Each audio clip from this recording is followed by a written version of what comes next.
अस्सलाम वालेकुम everyone, this is Miya Akbar. Hope so आप सब लोग ठीक होंगे और मेरी वीडियोस आपको पसंद आ रही होंगी। आज ही हम लोग EDU 303 की लास्ट वीडियो बना रहे हैं, यानी लेसन 41 से 45 तक। मुझे उम्मीद है कि आपको सारे चीज़ें समझ आ चुकी होंगी। ये आपके फाइनल टर्म रिलेटेड था, बहुत इम्पोर्टेंट। तो आज EDU 303 की दुनिया में आज हमारा आखिरी सफ़र है। जिन लोगों ने मेरे चैनल को सब्सक्राइब नहीं किया तो काइंडली आज कर दें, जो नए आए हैं वो भी कर दें। तो चलिए अपनी वीडियो करते हैं स्टार्ट। लेसन 41, इसमें आपके पास इंपॉर्टेंट जो आता है वो है what are risk and protective factors. अब रिस्क या स्ट्रेस फैक्टर क्या है? ये वो कंडीशन जो कि किसी भी प्रोबेबिलिटी ऑफ डिसऑर्डर को इंक्रीज करते हैं, यानी अब्यूज करना, निगलेक्ट करना, ये सारी आती हैं रिस्क के अंदर।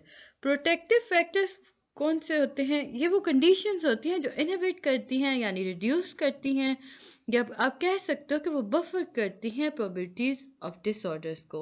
यानी कि आप यहाँ पे पेरेंटल मॉनिटरिंग हो रही होती है, प्रॉब्लम सॉल्विंग स्किल्स चल रही होती हैं। नेक्स्ट आपके पास आता है रिस्क फैक्टर।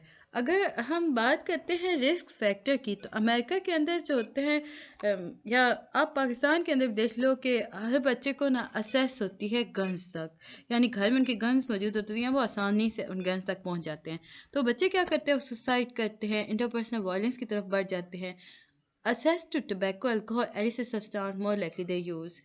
अब होता क्या है, बच्चे जो होते हैं उनके पास टबैको, अल्कोहल, ऐसे सब्सटेंस मौजूद होते हैं जिस वो यूज़ कर रहे होते हैं। ग्रेड इन स्कूल को रिपीट करना रिस्की बिहेवियर, ग्रेटर डिस्ट्रेस का बायस बनता है। प्रोटेक्टिव फैक्टर्स कौन से हैं? ये ये हम कह सकते हैं कि आप फैमिली के साथ कितने कनेक्टेड हो, कितनी कनेक्शन है आपके पास, परसीव अवेलेबिलिटी है, यानी इमोशनल अवेलेबिलिटी आपके पेरेंट्स के पास कितनी है, आप स्कूल के साथ कितने कनेक्ट हो, आप टीचर के साथ कितने फेयर हो, टीचर आपकी कितनी केयरिंग है। आउटकम, अब आउटकम क्या है? अगर प्रोटेक्टिव फैक्टर जो है वो इंडिविजुअल के मतलब यूँ कह ले कि अगर protective factor were in place the individual were less likely to.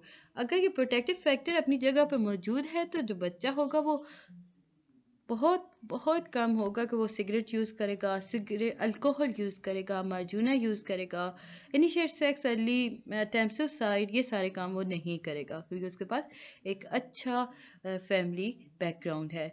How many acids are needed? तो हम कोई मैजिक नंबर नहीं होता एसिड का।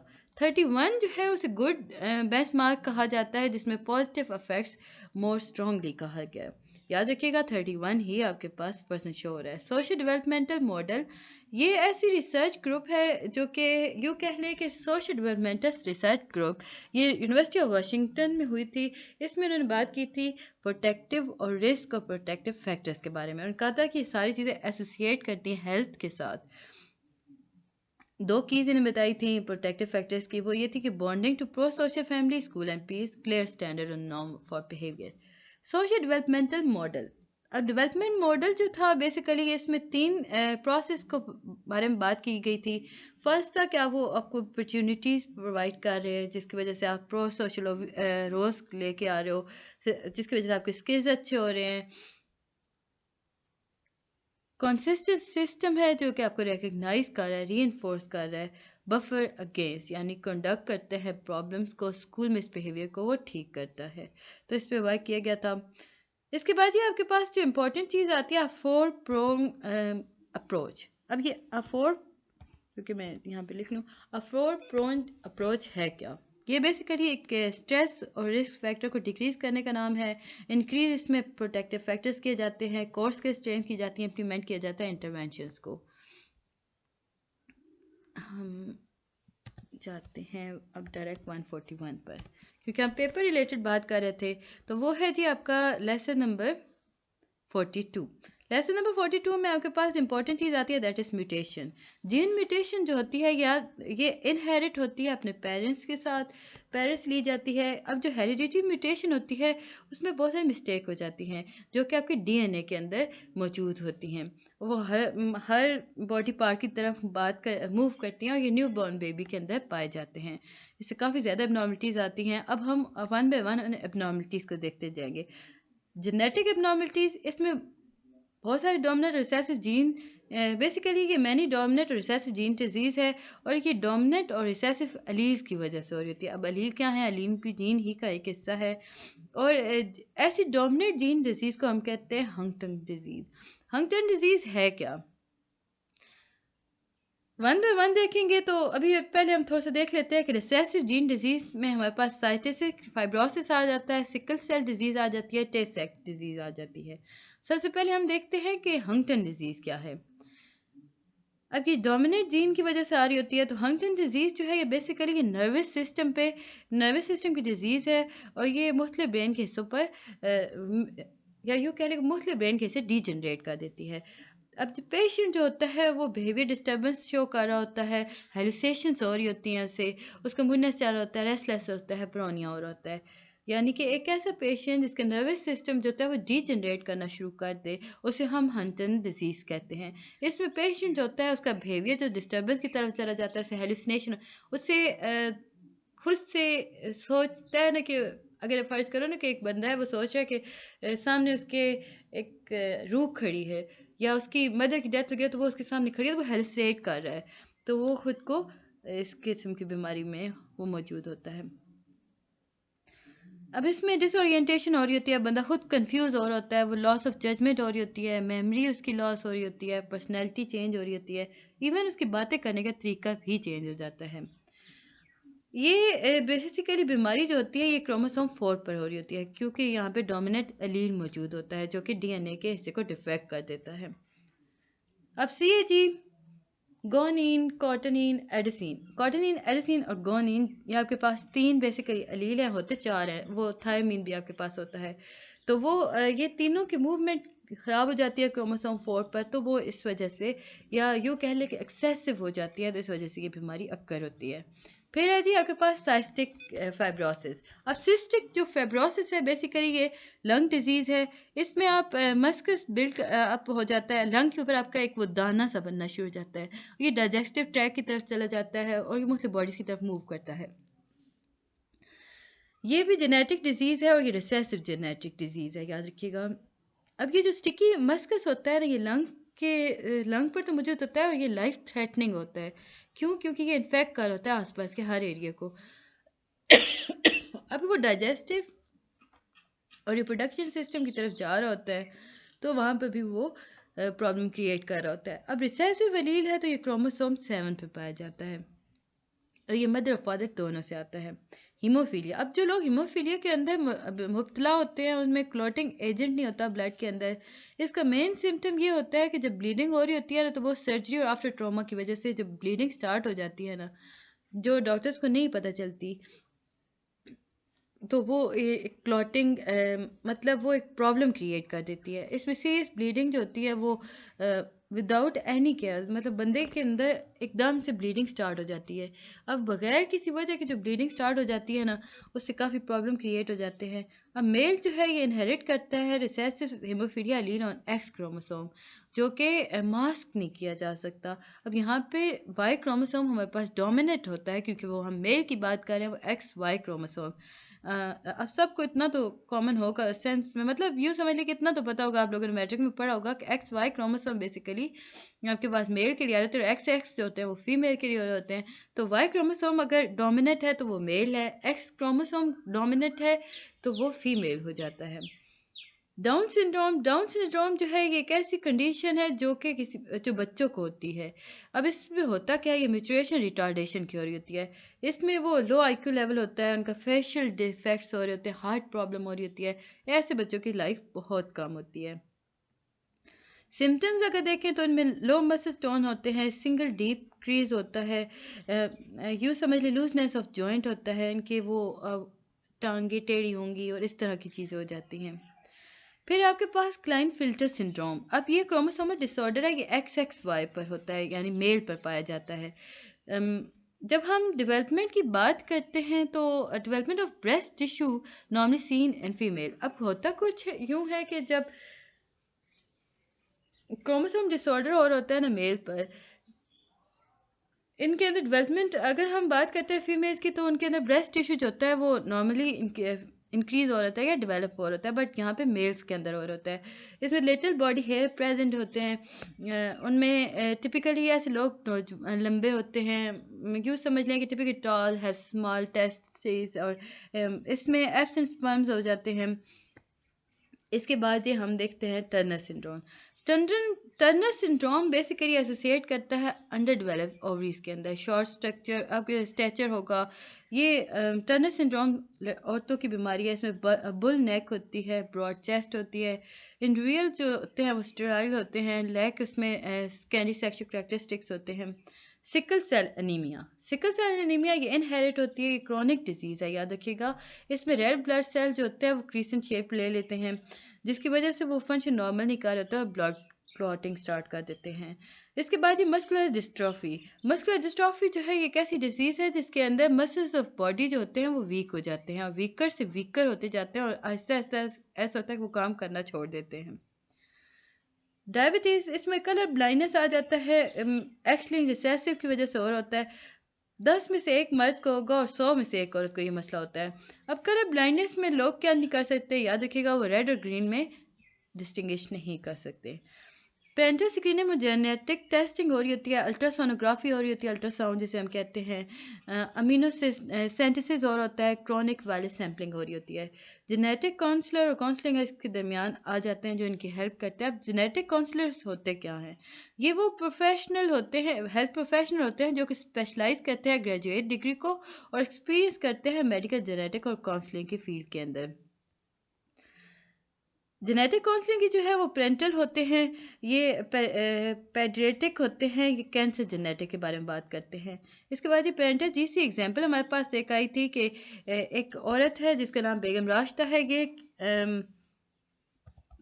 जो कि 28 ईयर ओल्ड है। इसने शी 17 वीक प्रेग्नेंट और उसकी फर्स्ट प्रेगनेंसी है। उसने रूटीन ब्लड टेस्ट कराया, ओबी ऑफिस के अंदर जाकर उसने स्क्रीन में देखा कि उसे डाउन सिंड्रोम का प्रॉब्लम है, उसे बताया गया था और उसकी थोड़ी कंडीशन है। कुछ हफ्तों बाद उसे दोबारा बुलाया गया और उस नर्स ने कहा कि आपका स्क्रीन पॉजिटिव टेस्ट हुआ, आपके पास ट्राइसोमी 18 है। अब नर्स ने उससे कहा कि आपका जो बेबी होगा उसके पास चांसेस है कि वो ट्राइसोमी 18 है, जो कि 100 में से किसी एक बंदे को होता है या बच्चे को होता है। तो उसे जेनेटिक काउंसलर की तरफ भेजा गया ताकि वो नॉर्मल बिहेव ना करे। लेसन 43 है हमारे पास, इसमें हम बात करते हैं ऑटिस्टिक डिसऑर्डर। ये क्रॉनिक डिसऑर्डर है जिसमें सिम्टम जो होते हैं वो फेलियर की तरफ चले जाते हैं, नॉर्मल सोशल रिलेशन को लेकर ये फेल हो जाते हैं, इम्पेयर्ड डेवलपमेंट हो रही होती है, कम्युनिकेटिव यानी ये कम्युनिकेटिव एबिलिटी इनके अंदर ख़त्म हो जाती है, बात करते हैं, शायद फीक करते हैं। अब इसकी काजेज़ क्या होती हैं? बायोलॉजिकल देखा जाए ना तो रिसर्च और मेंटल हेल्थ जब हम देखते हैं तो हमें पता चला कि ये there are 70% concordance rate of monozygotic twins की वजह से हो रहा होता है। बिटवीन 2 और 3% ऑफ सिबलिंग 2 से 3% जो सिबलिंग्स होते हैं, इंडिविजुअल्स होते हैं, वो ऑटिज्म होते हैं एक दूसरे को ऑटिस्टिक की वजह से। अब ये हेरिडिटी डिसऑर्डर्स है, याद रखिएगा ये हेरिडिटी आपके पास डिसऑर्डर है। इसके बाद ये attention deficit hyper activity disorder. तो ADHD जो आपके पास है, इसका जो प्रिंसिपल करेक्टरिस्टिक्स है वो इंटेंशंस हैं, इनअटेंशंस हैं, हाइपर एक्टिविटी है, इम्पल्सिविटी है। अब ये जो होता है शुरुआत की लाइफ में बच्चे की हमारे सामने आ जाता है। इसके 3 पैटर्न्स होते हैं। चिल्ड्रन जो होते हैं वो इस बीमारी को लेकर जब चलते हैं तो वो सेवन साइंस शो करते हैं इनअटेंटिव की, उनके बीइंग हाइपर एक्टिव हो जाएंगे, इम्पल्सिव होंगे, उनका बिहेवियर 3 टाइप्स का होगा। अब इनअटेंशंस में हम देखते हैं कि वो इजीली डिस्ट्रैक्ट करेंगे बाय इररेलेवेंट साइट और साउंड की तरफ। इसके बाद जी वो अटेंशन पे नहीं करेंगे, डिटेल्स को नहीं देखेंगे, केयरलेस मिस्टेक कर रहे होंगे। हाइपर एक्टिविटी इम्पल्सिविटी के अंदर हम देखते हैं तो वो रेस्टलेस होते हैं, उनके हाथ और मतलब उन्हें वो आप कहते हो ना कि वाइल वो स्क्रीमिंग कर रहे होते हैं, while seated, running, climbing, leaving a seat in a situation where sitting और क्वाइट पे, यानी कि ये शरारती बच्चे। अब क्या लोग के वो शरारती बच्चे हैं कि जैसे जो बिल्कुल आपको कोई बात नहीं कर रहे, अगर आपने उन्हें बैठने को कहा तो वो भागना शुरू कर देंगे। तो ये ऐसे बच्चे। अब ये जो हमारे पास इसकी जो एविडेंस अगर हम देखें ना तो इसमें हेरिडिटी फैक्टर बहुत बड़ी काज है। 36% जो होते हैं वो पॉजिटिव पाए जाते हैं पॉजिटिव 17% व ट्रेंड और 47% व नेगेटिव। यानी कहा यह गया कि 36% है जिनके अंदर हमें फाइंडिंग की गई, जिसमें 17% जो थे वो पॉजिटिव ट्रेंड के साथ ले चले थे और 47% जो थे वो नेगेटिव ट्रेंड के साथ चले थे। इसके बाद ये हमारे पास जो इंपॉर्टेंट चीज़ आती है रेटिकुलर एक्टिविटीज़ के बारे में बात हो रही है, तो इसमें डिक्रीज करते हैं any activity in RAS, poor attention, treatment with amphetamines, increase RAS activities, increase RAS activities. ADH treatment, इसमें ट्रीटमेंट में हम देखते हैं तो हमें पता चला कि क्लोनाडाइन दिया जाता है, एड्रिनल और डेक्सट्राडाइन दिया जाता है। ये एक ऐसे सॉल्ट्स हैं जो कि काफ़ी हेल्प करते हैं बच्चे को ठीक करने में। तो ये था लेसन 44। मुझे उम्मीद है कि आपको 43 पसंद आ रहा होगा। कहीं मेरे चैनल को लाइक और सब्सक्राइब ज़रूर कीजिएगा। एग्रेशन बिहेवियर, जो कि वो बिहेवियर जिसके अंदर हम दूसरों को हार्म करते हैं और फिर हम वो बंदा जो हमें अवॉइड करवा रहा होता है हम उससे हार्मिंग सिचुएशंस में ले आते हैं, वो से हम एग्रेशन कहते हैं। और एग्रेशंस को रोकने के लिए अगर हम देखें तो वो ग्रो स्टेबल ओवर टाइम दिया जाता है ताकि वो ग्रो आउट ना हो सके। अब इसकी काजेज जो होती हैं वो जेनेटिक फैक्टर्स और चाइल्ड रेयरिंग प्रैक्टिसेस की वजह से हो रही होती हैं। बॉय जो होता है वो मोर एग्रेसिव होता है बनिस्बत गर्ल्स के। अब ब्रेन जो होता है वो स्ट्रेस में होता है, इस वजह से बच्चा एग्रेसिव शो करता है। लिम्बिक सिस्टम उसका प्रॉब्लम कर रहा होता है, लोकस सेरेब्रस उसका प्रॉब्लम कर रहा होता है। अब एग्रेसिव बिहेवियर का अगर लिंक देखें तो वो ऑटोनॉमिक रिस्पॉन्सिव की वजह से हो रहा है, लोअर पल्स स्टेट और स्किन जो उसकी कंडक्टेंस की तरफ से आ रही होती है। इसके बाद जी हमारे पास जो इम्पोर्टेंट आता है ये बिहेवियर डिसऑर्डर। याद रखिएगा 3 बिहेवियर डिसऑर्डर है। पहला ऑपोजिशनल डिफाइंड डिसऑर्डर ODD। इसमें हम बच्चा जो होता है वो लूज कर देता है टेम्पर को, अपने बड़ों से उलझता है, चीखता है उन पर। फिर है आपके पास कंडक्ट डिसऑर्डर। अब कंडक्ट डिसऑर्डर के अंदर हम बात करते हैं कि जो बच्चा जो होता है वो रिपीट करता है, परसिस्टेंट करता है बिहेवियर ऑफ पैटर्न को या पैटर्न ऑफ बिहेवियर को, जो कि बेसिक राइट के बारे में बात कर रहा होगा, सोशल नॉर्म के बारे में बात कर रहा होगा, वो इन सारी बातों को वायलेट करना शुरू कर देता है और वो बार बार करता है। आप उसे मना भी करो तब भी वो करेगा। और थर्ड आपके पास है जी डिस्ट्रप्टिव बिहेवियर डिसऑर्डर। अब इसमें बच्चा जो होता है वो एक बहुत बुरे बिहेवियर शो करना शुरू कर देता है। वो किसी की बात नहीं सुनता, वो खुद को मजलूम समझता है और वो जो चाहता है वो करना शुरू कर देता है। लेसन 45 ये है आपका लास्ट लेसन। मुझे उम्मीद है कि आपको मेरे साथ गुजरा हुआ हर लम्हा पसंद आएगा। मैंने जो पढ़ाया आपको वो सब समझ आ गया होगा। Mental retardation, organic mental retardation है क्या? रिटार्डेशन जो होती है बेसिकली इसमें हम स्पेसिफिक बायोलॉजिकल और फिजिकल प्रॉब्लम के बारे में बात करते हैं। 25% केसेस अक्कर हुए हैं जो कि मस्कुलाइन्स होते हैं। फैमिलियल मेंटल रिटार्डेशन जो होती है इसमें lower end of normal distribution of intelligence के बारे में बात की जा रही थी। ये बायोलॉजिकल डैमेज को नहीं कंट्रोल करती। अक्रंस, अब मेंटल रिटार्डेशन और फिजिकल डिसेबिलिटीज़ जो होती हैं ये हम पॉपुलेशन ट्रेडिशनली जो होता है ना, अब कुछ बच्चे होते हैं जिनके अंदर मेंटल रिटार्डेशन हो रही होती है या फिजिकल डिसेबिलिटी होती है, तो बहुत सारे लोग उन्हें समझते हैं कि डिसेबल हैं। टीचर्स जो होती हैं ऐसे बच्चों के साथ वर्क करती हैं स्कूल के अंदर, ताकि वो ग्रुप बनाती हैं जिनके वजह से जो बच्चा होता है, अब वो टीचर जब ग्रुप बना रही होती है ना, वो डिसेबल्स को अलग कर देती हैं और नॉर्मल लोगों को अलग कर देती हैं, और वो रिसोर्सेज को भी ऐसे ही करती हैं तकसीम। Organic mental retardation, down syndrome जो है ये बायोलॉजिकल रीज़न है जी ऑर्गेनिक मेंटल रिटार्डेशन का। डाउन सिंड्रोम के अंदर हम फिजिकल कैरेक्टरिस्टिक्स के बारे में बात कर रहे होते हैं। फिजिकल कैरेक्टरिस्टिक्स जो कि फैक्टर करते हैं प्रोग्राम प्लानिंग के अंदर। नीड, द MR चाइल्ड जो होता है वो उसके पास need modification in rules, with need modification in rules and simplification of direction to perform in class activity. यानी कहा यह गया कि MR चाइल्ड के लिए ज़रूरी है कि हम मॉडिफाई करें रूल्स को और डायरेक्शन को सिंप्लीफाई करें क्लासरूम के अंदर। प्रोग्रामिंग के अंदर अगर हम बात करते हैं तो मेंटल डिटॉर्शन वाले बच्चे जो होते हैं उन्हें फिजिकल एक्टिविटी में काफ़ी बेनिफिट्स हासिल होते हैं। वो इनकल्सिव होते हैं, जितना भी वो कर सकते हैं वो करते हैं। लर्निंग डिसेबिलिटी, इसमें हमारे पास जी डिसेबिलिटीज आ जाती हैं। Dyslexia, dyscalculia, dysgraphia, attention deficit. Dyslexia क्या है? डायलेक्सिया जो है ये बेसिकली ब्रेन इनएबिलिटी है कि बच्चा जो है वो ट्रांसलेट नहीं कर सकता रिटन इमेज को इनटू मीनिंगफुल लैंग्वेज। वो देख के ये नहीं बता सकता कि हो क्या रहा है। तो इसे हम कहेंगे कि ये डिसेबिलिटी, इसे डायलेक्सिया हम कहते हैं। बच्चों में आम होती है। सिम्टम इसमें होता है कि वो कंप्रीहेंडिंग रैपिड इंस्ट्रक्शन को डिफ़िकल्टी फेस, मतलब उसे डिफ़िकल्टी होती है उसे समझने में। वो उसे बार बार एक ही बात बतानी पड़ती है, उसे बार बार एक ही चीज़ दिखानी पड़ती है ताकि उसे समझ आ सके क्या है। ऐसे बच्चे जो होते हैं वो बी और डी में फ़र्क नहीं महसूस कर सकते। अब रिवर्सल ऑफ वर्ड भी हो जाता है, यानी कि आपने सा लिखा तो उन्हें उल्टा दिखेगा, वो वाह समझेंगे। तो ऐसे डायलेक्सिया के पेशेंट होते हैं। अब इसकी डायग्नोसिस जो होती है ये medical, cognitive, sensory processing, education और फिजियोलॉजिकल फैक्टर्स की वजह से हो रही होती है।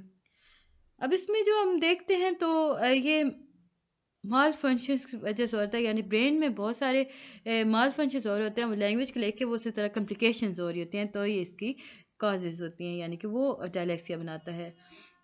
इससे कोई भी ऐसा करेक्ट ट्रीटमेंट इसका अभी तक नहीं आया जो डायलेक्सिया को हम कंट्रोल कर सकें। इसके बाद है डायकैल्कुलिया।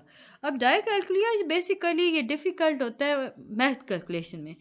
हम कह सकते हैं कि ये मैथ डिफ़िकल्टी ही के बारे में बात की जाती है। कभी कभी ऐसा होता है ना कि कंफ्यूजन आ जाती है जब हम स्टार्ट शुरू करते हैं डायकैल्किया को लेकर कि ये स्पेशल एजुकेशन सर्विस के अंदर आता है। तो बहुत सारे बच्चे जो होते हैं वो मैथ को कंट्रोल नहीं कर रहे, उन्हें काफ़ी डिफ़िकल्टी फेस करनी पड़ रही होती है। इसकी स्ट्रेटजीज क्या हैं? हम इस पे एक्स्ट्रा वर्क कर हार्ड कर सकते हैं ताकि हम मैथ प्रॉब्लम को विजुलाइज कर सकें, पिक्चर बना सकते हैं ताकि हम प्रॉब्लम को अंडरस्टैंड कर सकें। इसके बाद है जी डायग्राफिया। डायग्राफिया बेसिकली एक लर्निंग डिसेबिलिटी है जिसमें डिफ़िकल्टी की जाती है expressing thought in writing and graphic, यानी कि आप थॉट्स को एक्सप्रेस नहीं कर सकते हो राइट्स के अंदर, यानी आप लिख नहीं सकते हो, ग्राफ नहीं कर सकते हो। हम कह सकते हैं कि पुअर हैंड राइटिंग की वजह से भी हो जाती है। आप डिटर्मिन नहीं कर सकते हो कि कैसे लिखना है। अब जो स्टूडेंट इस डिफ़िकल्टी को फेस कर रहे होते हैं ना, वो सीक्वेंस ऑफ लेटर और वर्ड्स को यूज़ करते हैं। तो इसका नतीजा क्या निकला कि बच्चा जो है वो लिखने के अंदाज में ज़रा स्लो डाउन हो गया, वो सही से नहीं लिख सकता। अब डिक्टेशन करवाते हो तो बच्चे जो होते हैं बहुत सारी चीज़ों में स्टक हो जाते हैं, यानी एक बार चीज़ गलत लिखी आप उसे ठीक करवाओगे वो वापस वैसा ही जाएगा। अब डायस्ग्राफिया जो होता है बेसिकली इसमें अगर हम सिम्टम्स की बात करें तो वो रैंडम होती हैं, रैंडम पंचुएशंस हो रही होती हैं, स्पेलिंग एरर आ रहे होते हैं, एलिजिबल राइटिंग होता है, इनकॉन्सिस्टेंसीज आ रही होती हैं, यानी वो मिक्सचर ऑफ प्रिंट और कर्सिव वर्ड होता है, अपर लोअर केस चल होते हैं, ऊपर नीचे बच्चे लिख रहे होते हैं। लाइक ही वर्ड लिखा, अब वो उसने वर्ड की स्पेलिंग गलत लिख दी है। अब उसने कुछ इस तरह लिखा, ये ए उसने ऐसे डाल दिया आर, और अगेन उसने अब ये वर्ड लिख दिया। अब ये उसके नज़दीक प्रॉपर वर्ड है बट ये गलत है। ये उसके नज़दीक है ना, वो इसे अब करेक्ट नहीं करा, आपसे बता भी रहे हो फिर भी वो इस पे वर्क नहीं कर रहा, तो वो इस बीमारी में मुब्तला है। तो ये था जी लेसन नंबर 45। मुझे उम्मीद है कि आपको पसंद आया होगा। मिलते हैं जी किसी और सब्जेक्ट के साथ, तब तक के लिए अल्लाह हाफिज़।